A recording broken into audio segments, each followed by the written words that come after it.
بسم اللہ الرحمن الرحیم الحمد للہ رب العالمین۔ تمام تعریفیں اس اللہ کے لیے ہیں جو تمام جہانوں کا پالنے والا ہے۔ والعاقبۃ، اور اچھا انجام، للمتقین، پرہیزگاروں کے لیے ہے۔ والصلاۃ والسلام، اور درود و سلام ہو علی رسولہ، اللہ کے رسول محمد یعنی محمد صلی اللہ علیہ وسلم پر، وآلہ، اور آپ کی آل پر، واصحابہ اجمعین، اور آپ کے تمام صحابہ پر۔ مصنف نے اپنی کتاب کی ابتدا بسم اللہ اور الحمدللہ سے کی تین وجہ سے۔ پہلی وجہ قرآن کی اتباع کرتے ہوئے، کیونکہ قرآن مجید کی ابتدا بھی بسم اللہ اور الحمدللہ سے ہے۔ نمبر دو، حدیث کی اتباع کرتے ہوئے، کیونکہ حدیث میں ہے ہر ذی شان کام جو بغیر بسم اللہ کے شروع کیا جائے ناقص ہوتا ہے۔ اسی طرح کی حدیث الحمدللہ کے بارے میں بھی ہے۔ اور تیسری وجہ، تاکہ سلف صالحین کا اتباع ہو جائے، اس لیے کہ وہ بھی اپنے کتابوں کی ابتدا بسم اللہ اور الحمدللہ سے کرتے ہیں۔ مصنف نے اپنی کتاب کی ابتدا بسم اللہ اور الحمدللہ سے کی تین وجہ سے۔ نمبر ایک، تاکہ قرآن مجید کی اتباع ہو جائے، کیونکہ قرآن مجید کی ابتدا بھی بسم اللہ اور الحمدللہ سے ہے۔ نمبر دو، حدیث کی پیروی ہو جائے۔ حدیث میں ہے ہر وہ اچھا کام جو بغیر بسم اللہ کے شروع کیا جائے ناقص، بے برکت ہوتا ہے۔ اسی طرح کی حدیث الحمدللہ کے بارے میں بھی ہے۔ اور تیسری وجہ یہ ہے تاکہ سلف صالحین کا اتباع ہو جائے، کیونکہ وہ بھی اپنی کتابوں کی ابتدا بسم اللہ اور الحمدللہ سے کرتے تھے۔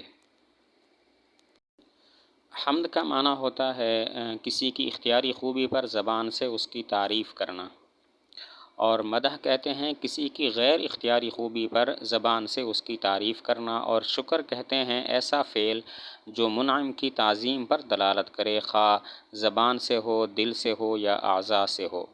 حمد کہتے ہیں کسی کی اختیاری خوبی پر زبان سے اس کی تعریف کرنا، اور مدح کہتے ہیں کسی کی غیر اختیاری خوبی پر زبان سے اس کی تعریف کرنا، اور شکر وہ فعل ہوتا ہے جو منعم کی تعظیم پر دلالت کرے، خواہ دل سے ہو، زبان سے ہو یا اعضاء سے ہو۔ للہ، لفظ اللہ علم ہے اس ذات کا جو واجب الوجود ہے، یعنی اس کا وجود ضروری ہے اور وہ تمام صفات کمال کو جامع ہے۔ لفظ اللہ علم ہے اس ذات کا جو واجب الوجود ہے اور جس کا وجود ضروری ہے اور جو تمام صفات کمال کو جامع ہے۔ رب بمعنی تربیت کے ہے، اور یہ اللہ تعالیٰ پر بولا جاتا ہے بطور مبالغہ کے۔ تربیت کا مطلب ہوتا ہے کسی شے کو کمال تک پہنچانا بالتدریج۔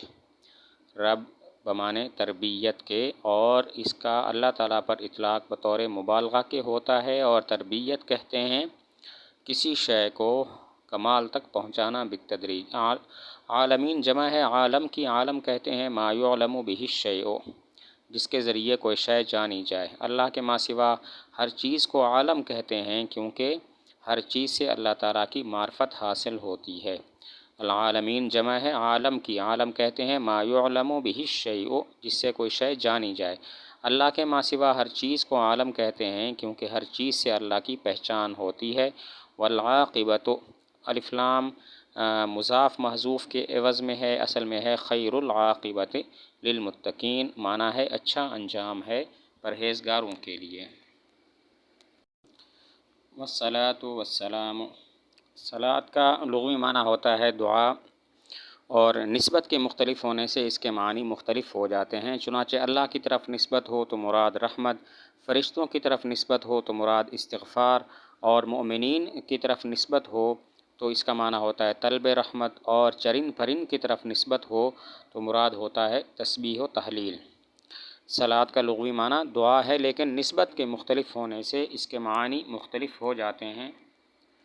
چنانچہ اللہ تعالیٰ کی طرف نسبت ہو تو مراد رحمت ہوتی ہے، فرشتوں کی طرف نسبت ہو تو مراد استغفار، مومنین کی طرف، بندوں کی طرف نسبت ہو تو مراد طلب رحمت، اور چرند پرند کی طرف نسبت ہو تو مراد تسبیح و تحلیل ہوتی ہے۔ والسلام علی رسولہ محمد، رسول کا مطلب ہے، رسول کا معنی ہے کہ جس کو اللہ تعالیٰ لوگوں کی طرف بھیجیں اپنے احکام کی تبلیغ کے لیے۔ رسول کہتے ہیں جس کو اللہ تعالیٰ مخلوق کی طرف، اپنے بندوں کی طرف بھیجیں اپنے احکام کی تبلیغ کے لیے۔ محمد و آلہ، آل اصل میں اہلن تھا، ہا کو حمزہ کیا تو اعلن ہو گیا، پھر دوسرے حمزہ کو باقاعدہ آمنہ الف کیا تو آل ہو گیا۔ آل اصل میں اہلن تھا، ہا کو حمزہ کیا، پھر حمزہ کو باقاعدہ آمنہ الف کیا تو آل ہو گیا۔ باقی آل سے مراد کیا ہے؟ چند اقوال ہیں۔ نمبر 1 ازواج مطہرات، نمبر 2 آپ کا خاندان، اور نمبر 3 ہر پرہیزگار مسلمان۔ آل کا مصداق، آل سے مراد کیا ہے؟ چند قول ہیں۔ نمبر 1 ازواج مطہرات، اور نمبر 2 آپ کا خاندان، اور نمبر 3 ہر پرہیزگار مسلمان۔ اصحاب جمع ہے صاحب کی، صحابی اس کو کہتے ہیں جس نے بحالت ایمان حضور صلی اللہ علیہ وسلم سے ملاقات کی ہو اور بحالت ایمان اس کی وفات ہوئی ہو۔ صحابی کہتے ہیں جس نے بحالت ایمان حضور صلی اللہ علیہ وسلم سے ملاقات کی ہو اور بحالت ایمان اس کی وفات ہوئی ہو۔ آگے ہے قال الشیخ الامام الاجل الزاہد، کہا شیخ نے جو پیشوا ہیں، جلیل القدر ہیں، الزاہد نیک شعار ہیں، ابو الحسن بن احمد بن محمد بن جعفر البغدادی المعروف بالقدوری، جو مشہور ہیں قدوری کے ساتھ۔ الشیخ و شیخ کا لغوی معنی ہوتا ہے بوڑھا، اور اس کا اصطلاحی معنی ہے کہ جسے کسی ایک فن میں مہارت حاصل ہو۔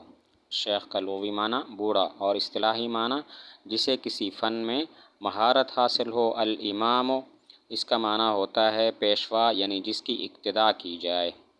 الاجل الزاہد، ابو الحسن یہ مصنف کی کنیت ہے کہ ان کی کنیت ہے ابو الحسن بن احمد بن محمد بن جعفر، اور البغدادی یہ نسبت ہے، اور یہ مشہور ہیں قدوری کے ساتھ۔